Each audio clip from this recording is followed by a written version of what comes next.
just like a little PVC pipe set where people can just drop those in and then just pull them out. Like I think stuff like that is like really, really cool. Instead of like having like a bucket or something like that where you have all the golf balls. Sometimes you have to take into account it might be height prohibitive for some people. Can I use this, Bill?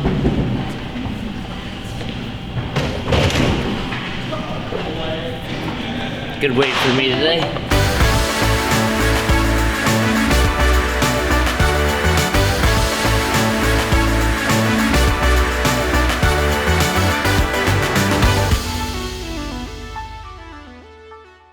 We're here at CrossFit Briar Creek. Fern and I are going to take you on a little tour of the box. See it. What's going on, guys? After you. After you. Guys, we are here with Lynn, one of the owners. She's going to do us a little walkthrough. So, how long have you guys had this front desk? Yeah. Like this is a cool like collage front desk. It's a very old school feel to it. About 2 years, Kirk built it. Oh, you built My that? husband built this, yeah. Nice. He built it out of pallets, and I was actually pretty impressed when he did it, to the point that he was offended that I was so impressed. Pallet walls seem to be very in these days. Yeah. Like a lot of people are going to we have a bunch in our gym as well. Well, it's reusable, Yeah. right? Otherwise, you're just going to throw it out, and it looks pretty badass. Yeah. Who drew this logo up here? We had a graffiti artist come in. Well, maybe I wouldn't classify him as graffiti. He was an artist that came in, and he did it freehand with spray cans. Spray can. Wow. Yeah, which was very impressive to see him come up. He came up with a plan like to do the logo, and the rest of it he just did freehand. Did you already have the logo prior to this? Yeah, we did. So then he slapped it up there? Yeah. Some other cool things. You got some beer back here? Yes. So over here we've got the Fit-Aid, right, which is for after workouts. The beer is for also after workouts, I need primarily one. on Saturday. It's 10 o'clock in the morning. It's about time I grab one up. Organization makes my heart very happy as a gym owner. Is please God clean up how you guys store your jump ropes instead of having them all thrown in a corner. There's companies, these are all Rogue jump ropes, and they sell this kind of storage rack too for these jump ropes. Makes it very easy. And then did you guys come up with these labels for height? I think it came with. Came with it, yeah. So they're labeled by height, and what this prevents people from doing is taking a long jump rope, tying it in a knot to make it short, which is insane. We had far too many destroyed. But yeah, just super easy. And again, these tools make it very, very time efficient when in your lesson plan. When people are looking for a jump rope, they just know that, hey, I have the yellow or I have the green or I have the orange, and they go over there, grab that one, so that getting a jump rope evolution doesn't take 4 minutes because people are trying to find the jump rope. Well, and like you said, long term it's going to save you money because this piece may have cost $100, but every time a rope breaks, it's going to cost you $20. Yeah. So over the course of the lifetime of a box, you're saving yourself some money. And these little storage racks from Rogue, I think they're like $45. They sell them a bunch of different ones. They sell them for these, for rubber bands, for weight belts, so you can store all that stuff like very efficiently. Or any other equipment company, because Rogue doesn't sponsor us yet. Yet, that's the key. Bill, Katie. And again, it's nice to see the organization of kettlebells. Again, huge time saver, putting things back where they're supposed to go, and it saves the gym owner and the coaches a massive amount of time not having to clean up after people at the end of the day. But is there any particular reason you have the floor layout the way it is? Well, we wanted to have a freestanding rig so that we had more room for pull-ups and anything else on the rig. That's why we sort of took it away instead of putting up it against the wall. And then it gave us more space, kind of like when people do wall balls and stuff like that. We've got the other side painted as well with the line across, so that if we need to put people on the other side for wall balls, we can. We don't often have to do that. From a logistical standpoint, do you offset those classes, or do they match up perfectly so that if I had a teenager, can I come into the 5 and then there's a kids 5 o'clock class, or they offset a little bit? They match. They match? They match. So we've got the teens at 5:30 on Wednesdays, and the kids and teens at 9:30 on Saturdays, and there is adult class that runs at the same time both that's those perfect. times. Yeah, so we And do then have a lot of parents that come in and do Yeah, that was my next question. Yeah, Yeah. That works out really, really nicely. One thing I've learned in owning an affiliate for 10 years is that you want people to hang out in your facility. So A, you have to tell them that you want them to hang out, and then B, you have to create space for them to hang out. And this is a very, very welcoming space where this just asks people to stay and hang out. So they have couches. This is where all the showers and stuff are. TV. It looks like you guys have run like either some sort of cable or internet TV off here, so people can hang out here. Great place to play best hour of their day. Yes. Yeah. I would not leave this couch. Very comfortable. gladly take a nap here after a workout. So if I say good job, Jason? Check off 3 right there. Right here. Good job. Good job. I'll assume it's me. We did this last year in May. So if you guys want to check Wodify, you may have some guidance for how you scaled it, or either correctly or incorrectly, right? This is a 20-minute AMRAP, a 10 push press at 115 for the men, 85 for the ladies, 10 kettlebell swings, 53 for the men, 35 for the ladies, and 10 box jumps, 24 for the men, 20 inches for the ladies. So there's the standard height on the box jump. If you step down, jump down, or even if you're going to rebound today on the box jumps, this will be helpful to loosen up a little bit. I really like this gym. This is my speed right here. This class. I Yeah. told Fern, I said, because we're pretty beat up. I was like, I think we'll be safe. Is it bad that just literally putting my hands over my head hurts? Also, is everybody in CrossFit move in Colorado? Just that elevation. Hurts so good. Hurts so breathing good. through a straw. I didn't realize.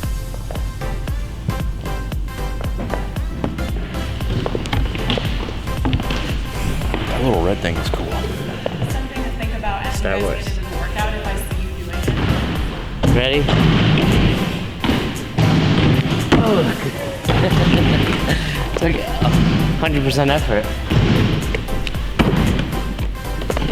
I might do step-ups today. I don't want to miss. So box jump is a plyometric, and it's generally intended for trying to train explosive movement. And CrossFitters are notorious for kind of bastardizing that jumping movement. And what I mean by that is 100% of affiliates, mine included, are guilty of having people do a box jump or some sort of jump where people jump on the box like this. They jump, and what they're not really doing is they're not really jumping. All they're doing is like jumping a little bit, but then just pulling their feet up really high, and they would do a jump like this, right, and do something like that.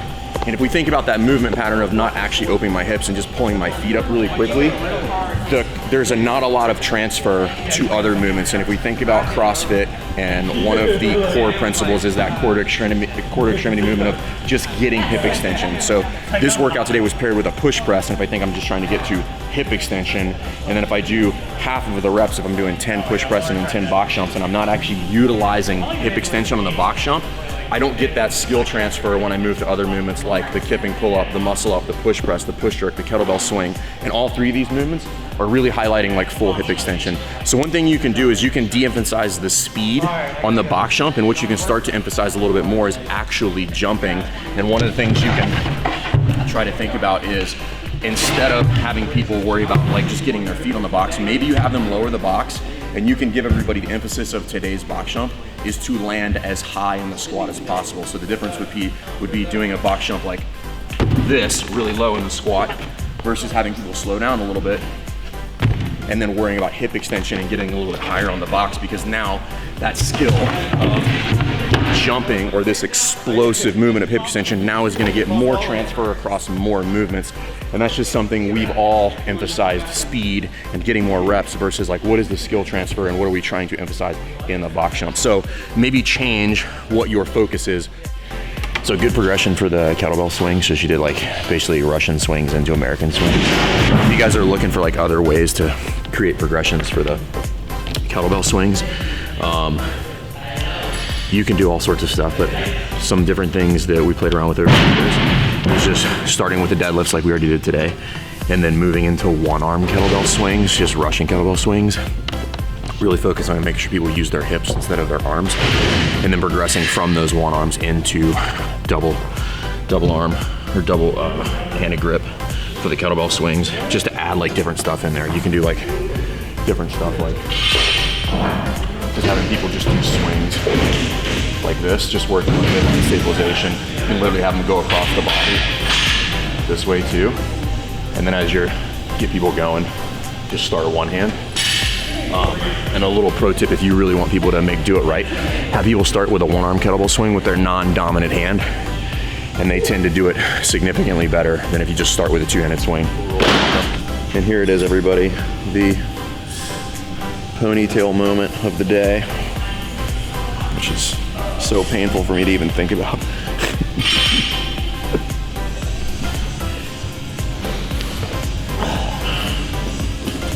good today. Big time scaling going on. You have to be smart. Intended stimulus. Lynn did a really good job. From the rack, this is garbage. I'm not going from the rack, but Lynn did a really good job explaining the intended stimulus. And if I'm gonna hit it, I have to scale. I can go RX and get 1 round. The goal, like she said, is to get 10 to 12. That's not happening at 115 today. Going lighter sometimes is actually harder. Not making excuses for scaling, but like Lynn said, if you do 2 reps and just look at it, it's not very challenging. If you do 10 unbroken, your heart rate will get up and you'll get more rounds. Lighter makes you do more.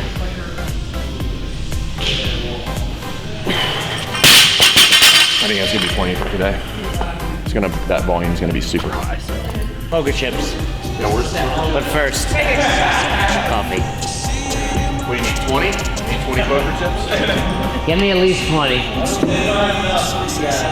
Jay only needs 3. Places, people. Good idea. You don't have to worry about chalk on the floor, markers everywhere.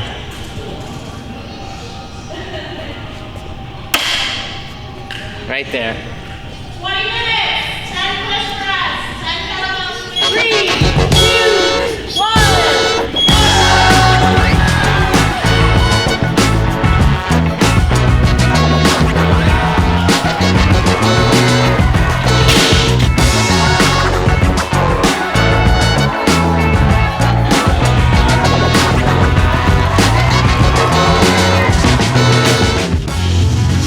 Everybody's moving at a very aggressive pace right now.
That was a good one, almost 10 rounds. It was roughly 2-minute pace. I'm happy with that.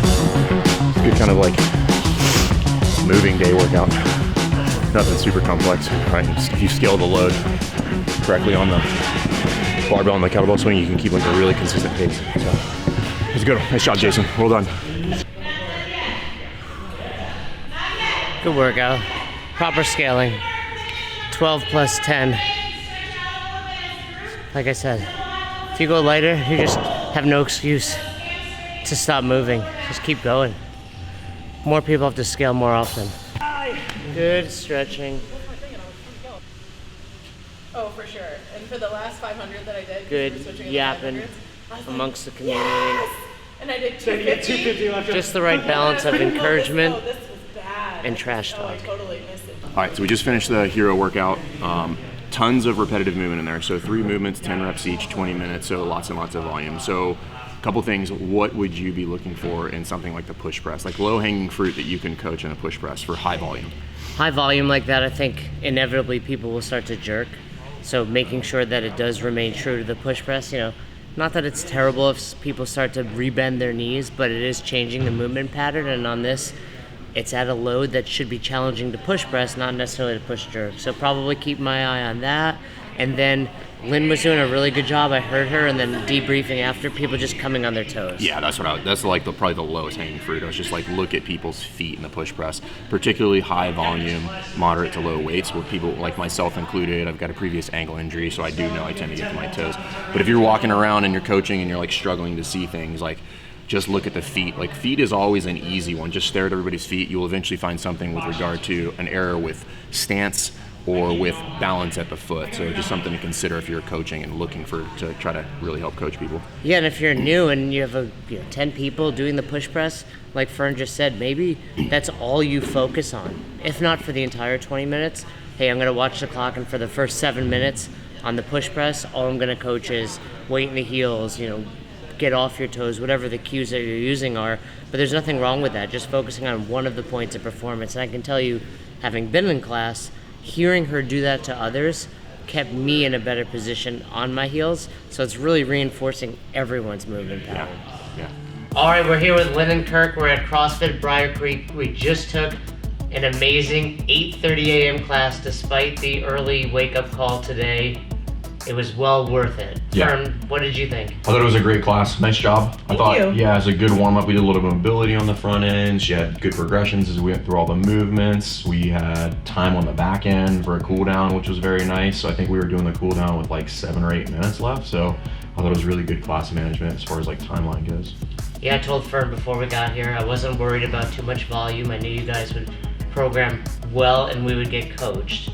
So let's talk about what happens prior to class. How did you run such a smooth, efficient class? What were some of the things you did prior to showing up at 8:30? Yesterday we did a lesson plan for the class. It was good practice for both of us to kind of go through that and break it down, which always helps to make the class flow better.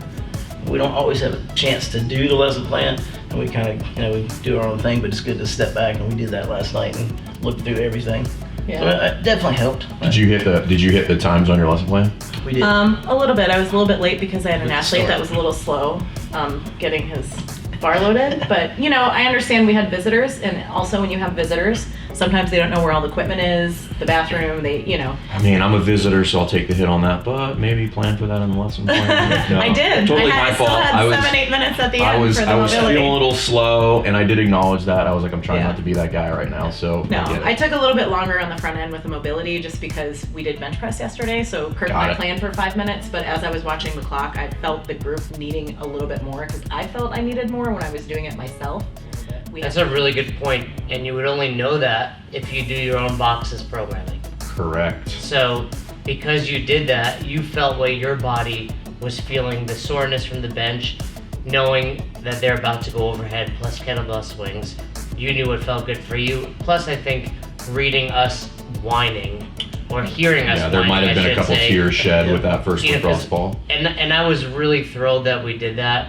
Sometimes, especially that 8:30 class, while you want to get moving, your body's tired. I mean, we woke up at 6 something, but then you drove to get here, and by the time we do that mobility, my body felt significantly better than had you been like, hey, we have to hit a strength, or the warm-up is go run or row. That really got my mind right too, I would say. Yeah, that would have been devastating. But like, it's good from a coaching standpoint that you are taking notice of things like that when somebody's not like laying the hammer down and like maybe reading some body expressions and facial expressions, stuff like that. Yeah, and I think this day and age, CrossFit coaches just immediately come up to somebody and start yelling and screaming at them. And I don't like that at all. Like, I've got buddies back home that, regardless if it's a 3-minute or 20-minute workout, they just start screaming, let's go. And I'm like, I got 18 minutes left in this thing. So I think it's good to be able to go up to somebody, speak to them calmly, but let them know, hey, you can work a little faster without being in their face yelling at them. Yeah. And I felt throughout the workout, you were doing a good job kind of silently judging us. Like there's one point where you just stood near me and I was like, go away. Because I'm like, A, you're making me work harder than I want, and B, you're making me move better than I want. Because I was like, I'm not going to let her coach me. You should try living with her. Well, one thing I think you did well, and especially, we've been to a lot of boxes in town, and I think one thing that could be better at most of them is that whiteboard brief. Mm-hmm. What were some of the things that you purposely touch on in the whiteboard brief to set your entire class up for success? Well, you want to touch on the movements, the stimulus, how many rounds they think they should get, and also I want to really encourage people to have clean movement and to be reasonable when they pick these things, because sometimes you look at these hero wads or these benchmarks and you kind of get all up in your head like, oh, I have to do really well, or oh, I have to RX this because it's a benchmark wad. Not necessarily. The goal is for you to keep moving, not to get 5 rounds and I mean, we both spend a scaled lot it. of time resting. You two are a married couple, coaching at the Yes. same box. Kirk, what's the best thing about working with your wife? I think, right away, just being able to see her during the day or in the evening when she comes in to work out or we coach together. So we have time together and we're not always separate. I think owning the box, if she wasn't coaching with me at times, I'd probably never see her. You know how that goes. We would be here and there. So that's great to do that. And, we can talk about the athletes, go over issues. So-and-so has something going on with their shoulder this week, so we need to watch out for them. Somebody went way too heavy today. Oh yeah, they do that all the time. How can we, approach them to stop that? So we're able to talk, back and forth ways that we can improve the athletes as well as improve just the box in general. Thanks for a great class. We really appreciate it. Yeah, Yeah, thank you that guys. Welcome. Thanks for A letting us lot drop of in. fun. It was awesome to have you guys. Always welcome. Let's grab some breakfast. Let's do it. Perfect.